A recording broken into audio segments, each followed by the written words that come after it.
Good afternoon, everyone, and welcome to another Nacho Tuesday. And today I have Juhi here with Partner1. She's the CEO over there, and I'd love if she could introduce her company and what she does. Absolutely. Thank you for having us here, Andy. We're Partner1, and we help B2B companies stand up profitable partnerships. The whole point of that is to use partnerships to drive business growth. So whether you're in a partnership with a hyperscaler like Microsoft, or you're interested in broader partnerships to break into new markets like the US, or new industries or new segments, that's what we work with you on. Great. So, what got you into partnerships? I've been working with you a little bit here, and you seem like definitely like the perfect partnership person. And what I mean by that is you have a very win-win attitude and approach that you go about things and everything that you do. What got you down this path? Why did you choose to go the partnership route? And I guess what led you to where you're at in your career today? Oh, great question. So I fell into it. I thought I was going to be an astrophysicist, and I was nerding out in physics and wanted to go to grad school for astronomy. However, I ended up working at Qualcomm, working on cell phones, and that's where I actually found my way into partnerships. I was fortunate to work on several strategic alliances with Apple, with Lab 126, which was Amazon's hardware division, and it was amazing.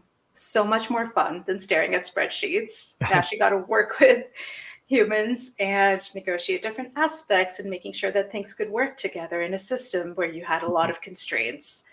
And so that led me to doing strategic partnerships at Intel, at Microsoft, at Clearbit, and here I am today at Partner1. But really, it comes down to curiosity. I'm deeply curious. I love learning. I love looking at different aspects of a problem. And I think that's, as you said, the heart of partnerships, just finding creative ways to have win-win situations. Yeah, definitely. And I guess I encourage you to kind of branch off and start your own company here. It sounds like you have a lot of passion for helping other companies build partnerships. You must have saw a gap on the market, maybe with the way people are doing things, and felt that you might be able to come in and help some people out there. What was your motivation behind it? It was twofold. One was what you said, that there was definitely a gap in the way people were building out their partner teams and the way they were partnering with companies like Microsoft. I've found that people tend to just say, "Here, partnerships team, go bring in revenue." And that's not how partnerships works. Yeah. There's actually a strategy that you need to put in place, systems, tools, processes. And I've done that successfully at Microsoft, Qualcomm, Clearbit. And I found myself in the position where companies were asking for guidance on how do you build partnerships? How do you work with Microsoft? And so I wrapped up the fiscal year with Clearbit this year and went full time in on Partner1, which I'd been doing with a few other folks on the side. But the other side of why I did this was also deeply personal. My dad and brother were entrepreneurs, and they both passed within the last couple of years very suddenly. So Sorry to hear it's that. my job, I think, to honor their legacy. So here I am, walking in their shadow and their footsteps, and hope to build something really great and help a ton of businesses along the way. Sounds like you're off to a great start. So I'm sure they're pretty proud. Yeah, partner-led growth strategies are a big buzzword right now, and I'm particularly a fan of them as well. I guess what are some key aspects of a partnership-led growth strategy that companies should keep in mind when they're looking to roll out a partnership program of their own, and what makes it so effective in particular? Oh, so I'm gonna take over the term PLG, forget product-led growth. We're going to focus on partner-led growth, as you said. So what I love about partner-led growth is it's incredibly effective. It's a great way to grow your revenue. You can really increase your profitability. You can enter new markets, new industries, new segments. And you're doing this without hiring more people, without investing a ton of money. So the beauty of partnerships is you're using someone else's established business, their sales force, their customers, their marketing partners to expand your reach. And because you're not hiring more salespeople and more marketers, you're not going out there begging for funding or taking on a lot of risk and some crazy KPIs. You're working with complementary companies that have a solid reputation, hopefully, in the space you want to break into, and that are actually going to open doors and bring you credibility. while helping you break into these new segments. So it's extremely efficient. It's extremely effective if done right. And if it's not effective, you can pivot because you haven't made that huge upfront investment. So. Yep. And the key is, like we mentioned earlier, finding a win-win relationship, right? And so finding these potential partners that kind of align with, you have a mutual alignment with both of your needs, right? So it could be, say, if you're a software company, you might look for a software implementation partner that maybe works with a lot of companies, and your particular software solution might, be of value to them and some of the types of clients that they work with. But yeah, really, it's about like taking what you're really good at and having that mesh with the other aspects of another company that might not be doing well, or maybe even needs a product to kind of, fit that cog in the wheel, I guess, so to speak. That's beautiful. That's exactly it. It's like pieces of a puzzle in an ecosystem that just come together and add more value when they're together rather than alone to the customer. Great. And what other considerations would you offer for companies looking to build a partnership program? Is there anything they should look out for? Like, is it okay for like a really small company to partner with a big company, or is there, an offset of, or is there an off balance there, I guess, in terms of those relationships? I guess what should companies consider when choosing a good quality partner? Well, the first thing is to make sure you have product market fit, because if there isn't consistency in what you're selling and your ideal customer profile, then it's hard to figure out how you're going to partner and whom you're going to partner with. The second thing to bear in mind is, just like you have an ICP, it's important to have an ideal partner profile.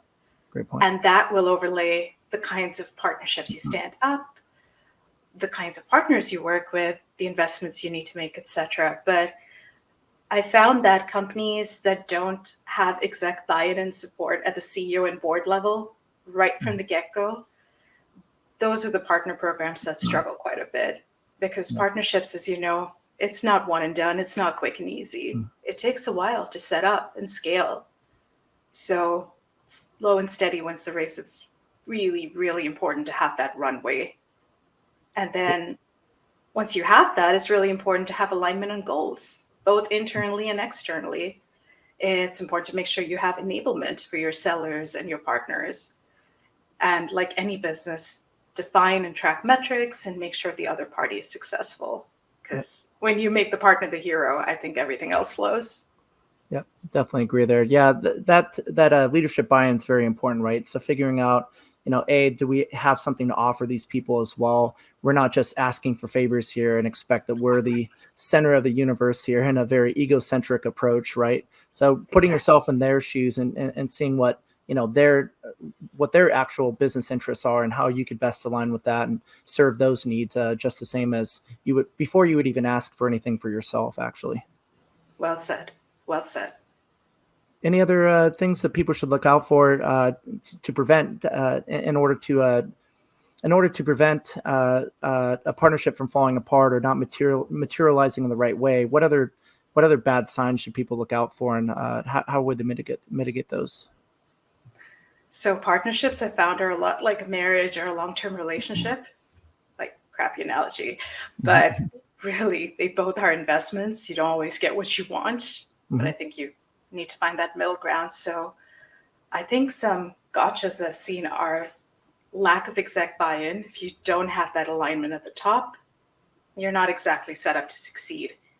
Then there's a focus on short-term revenue goals, instead of longer strategic partnerships.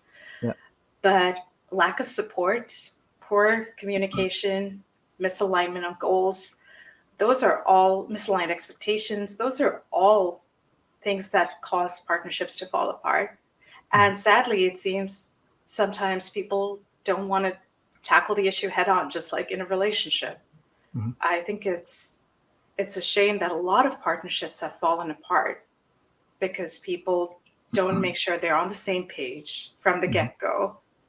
And without that framework in place, it's hard to build it on the fly. Yep. Yeah. If you don't have that alignment of expectations from the beginning, it's going to break at some point. That's right. Yeah. You don't know where you're headed, so you'll get there. So I guess, is there any apps or tools that you would recommend for businesses maybe to not only attract new partners, but in order to manage and maintain those relationships? Absolutely. I think of the partner life cycle the way you would think of a marketing funnel. So, for example, you would have phases like identifying a partner, onboarding them, recruiting, which means you're identifying customers to sell to.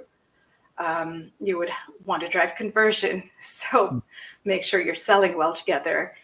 And the last piece would be retention, so staying engaged with the different kinds of partners you have and growing business with each other. So for each of these different sections of the funnel, there are a lot of great tools that can make sure that you have consistency both internally and externally. I can share some of my favorites. There are a ton of tools out there on Nacho. So, but here are some that I think have been really great. Go for it. For partner identification, it's really hard, right, to figure out your partner ecosystem. So it's important to identify your ideal partner profile. And if you don't have that in mind, you can use tools like Partner Optimizer. That's a really neat tool for figuring out who would be a good partner for you. Nice. And also the different segments out there.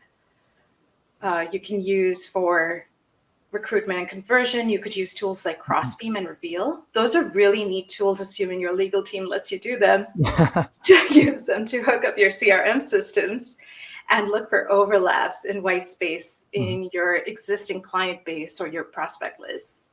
Once you know that, it's really neat because you can choose how much data to expose. So when you start out, you can see, okay, we have 100 joint clients. So this is the kind of campaign we could do. Oh, I can see why the lawyers don't like that. Maybe the lawyers hate that. Too. I can see how it can be really effective too. Very much so. And that's why, I forgot to mention, when you start a partnership, make sure you have an NDA in place so your lawyers don't freak out. But that's a really neat tool. Like Crossbeam and Reveal are fantastic to figure out who to cross-sell, upsell, co-sell, co-market, all of the things too. But once you've figured out who you want to recruit and how you want to convert them, you go to the next stage, which is onboarding and retaining them. And there are a ton of tools out there, but I think it's really important to keep your deal flow going, to make it really easy for sellers to share deals with each other, to track metrics, to let partners share enablement content. Yeah. So a few tools that I found are really neat are InPartner, Partner Portal, there's Workspan, there's Pronto. There's several depending on which ecosystem you play in. So a lot of great tools to make it easy for partner managers. Yeah, and if you want to make it simple too, a lot of people these days are also using Slack and other existing workspace tools to just kind of create like a subgroup in the Slack channel if you want to go the cheap way, which in the startup world sometimes that's the way to go.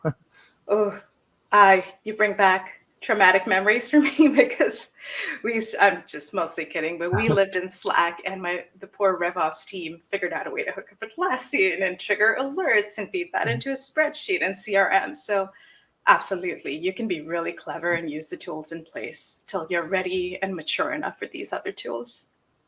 Yeah, that's a great point. I guess, do you have any, any growth hacks for startups looking to get some sales and partnerships going? Like where are some good places to find potential partners, potentially with some of these tools, but it could be communities as well. And how would you separate the different types of partners available to a company today, including affiliates, maybe service integrators, if you want to elaborate on those different partnership types? Yeah, maybe I can start backwards. So as you mentioned, there are different kinds of partners out there. The way I think about them is pretty much the same way you described. There are affiliates or referral partners. There are resellers who can resell your services. There are tech partners who would basically integrate into your solution so that you could essentially have a bundled and very integrated offering to your customers. There are system integrators. There are value-added resellers, MSPs, that essentially are trusted advisors to companies and also sell them infrastructure and software. And they could be a great way for you to expand your reach among potential customer segments. And the last one I think about are strategic alliances. And those are the kinds of partnerships where you have to really, really invest to get the full benefit. For example, if you're partnering with, it doesn't even have to be a company like Microsoft or Google or Amazon. It could simply be the leader in your space. If Yep. you're partnering with them and there's a bit of an imbalance in terms of who's perceived as the behemoth in the room, then I think you need a deeper investment because you want to shine in that kind of partnership Yep. particularly well. So that's how I think about the world of partnerships. Of course, there's more nuance than that, but one of the quickest ways to revenue is to set up referral partnerships or affiliate partnerships, as you Great. mentioned. Because I think once you figure out, all right, who's got the customers I want to reach, Hmm. what's my value proposition to their customers, you could approach them and offer a revenue share model Yep. or some kind of incentive so that when they bring you leads, you can thank them for that by in a financial way. Yep. So And to me, there's a that's lot, the quickest. Yeah. yeah, and there's a lot more finally for B2B, finally. Affiliate was really big in B2C exclusively for a long time, but B2B has really come a long way the last few years. So you have channels like impact.com. There's another seller that we have in our platform as well, in our marketplace, called Redditus, which is strictly focused on B2B SaaS, actually, for affiliate partnerships and whatnot. And a lot of these existing networks make it really easy to kind of go in and find the people that you're looking for and kind of build those relationships from the ground up, and get some referral partnerships going really quickly and affordably, actually. That is amazing. So that I think every B2B company should be using something like that. If they're partner curious, it's a great way to dabble in it. Definitely. And I guess more about yourself. I guess failure comes with any profession. I guess, could you tell us about a time you failed and what you learned from it? Yes. I failed because I said yes too much, ironically. I had the same problem. I think I still do a little bit, but I think it's our generation, but yeah. um, when I was working at Qualcomm, I was responsible for basically defining different tiers of a product. And we got so many requests from different customers and different stakeholders that those two segments essentially ended up cannibalizing each other. Oh, So geez. there was a lot of money that went into creating two tiers of products that looked the same but were priced very, very differently. Hmm. And it ended up with the higher priced product getting scrapped.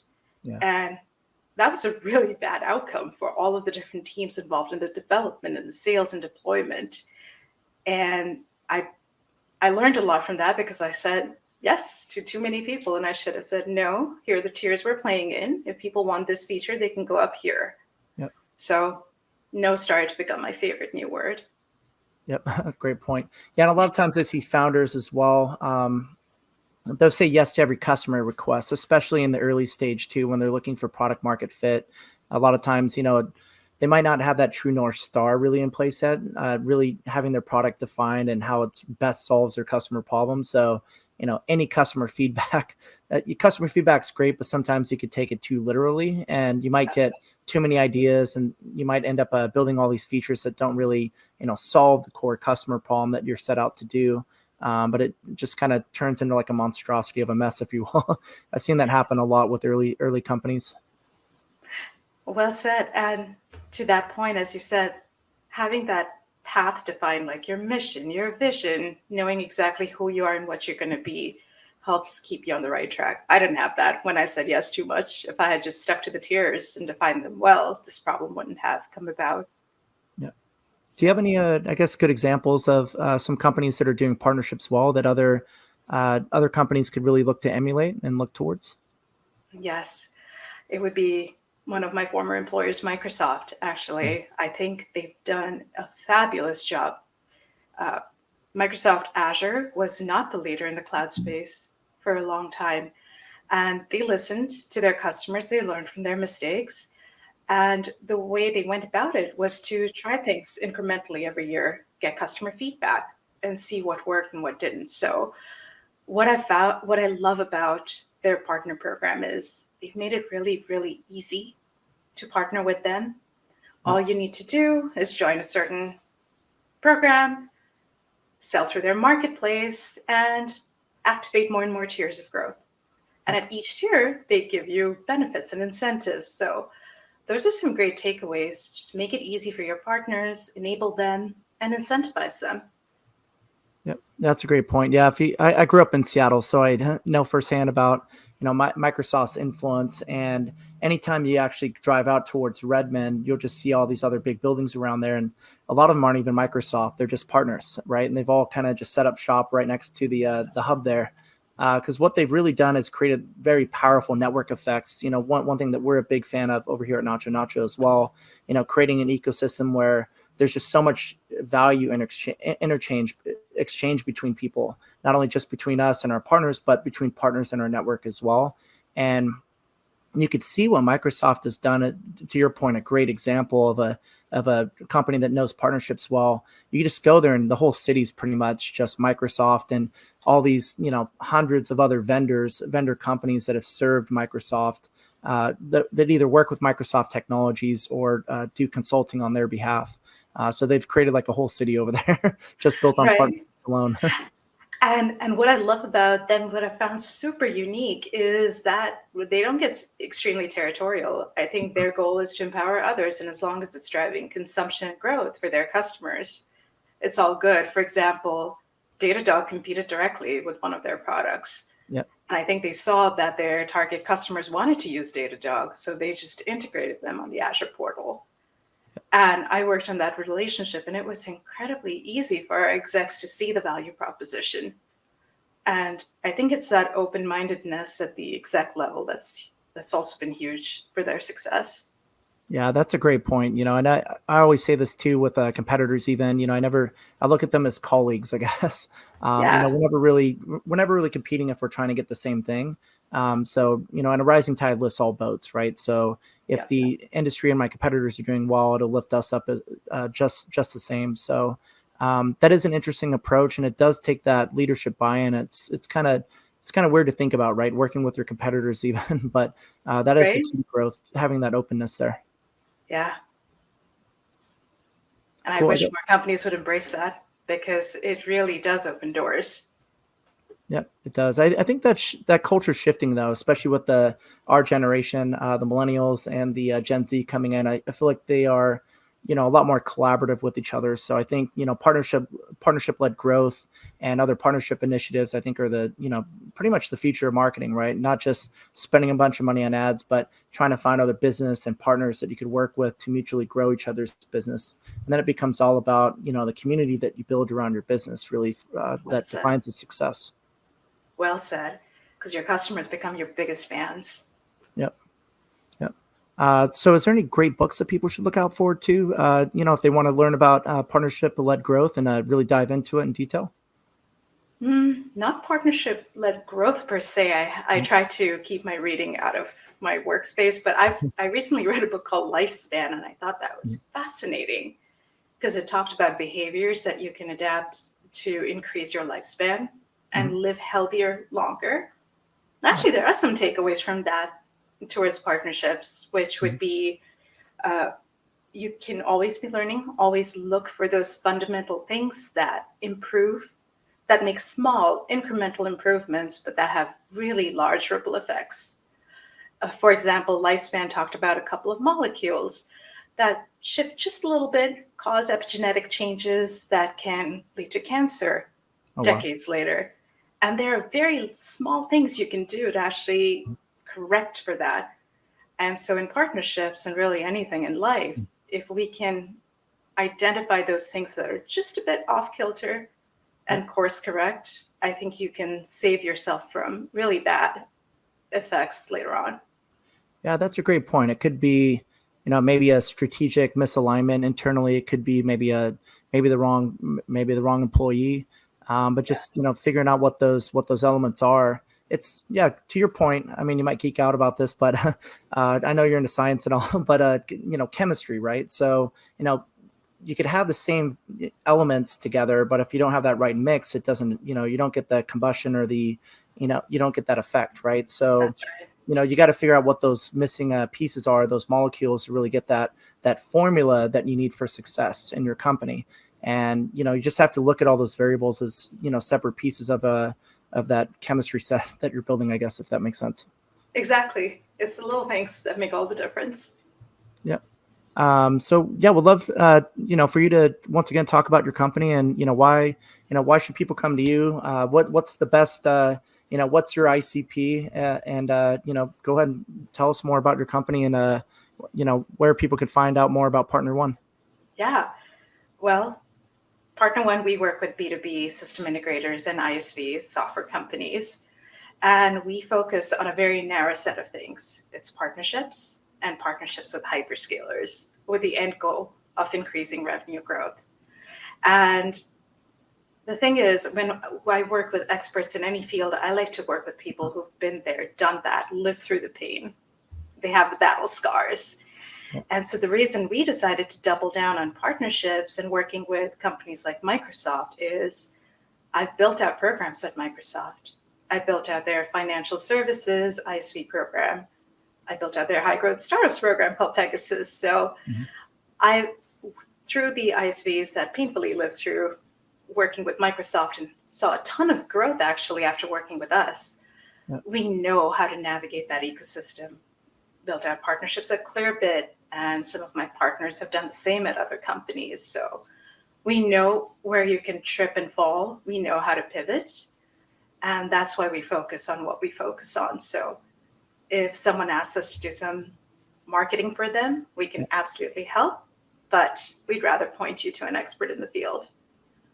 But if you're focused on partnerships and you want to get your partner program off the ground, or you want to work with Microsoft or Google or AWS, drop me a note.